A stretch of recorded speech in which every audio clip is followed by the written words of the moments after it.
अस्सलाम वालेकुम, welcome to लोहार फर्नीचर। आज हम आपको एक शानदार और मल्टी फंक्शनल फर्नीचर दिखाने जा रहे हैं। ये है लोहार फर्नीचर की जानिब से बनाया गया day bed with height adjustable sliding ट्रंडल।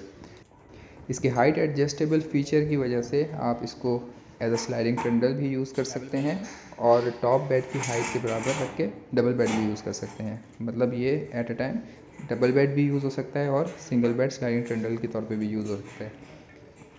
ये बेड लो स्पेस को देखते हुए मद्देनज़र रखते हुए बनाया गया है। मतलब फ्लैट्स और ऐसी जगह जहाँ पे कम स्पेस होती है, उसको सिंगल बेड को डबल बेड में कन्वर्ट करने के लिए बेस्ट ऑप्शन है। हर घर की ज़रूरत है। स्पेस सेविंग होने की वजह से ये हर जगह के लिए बेस्ट है। ऑफिस में भी यूज़ हो सकता है, मेहमानों के लिए एक गेस्ट रूम में भी यूज़ हो सकता है। आज ही इस प्रोडक्ट को अपनी लाइफ में शामिल करें और अपनी ज़रूरत को पूरा करें।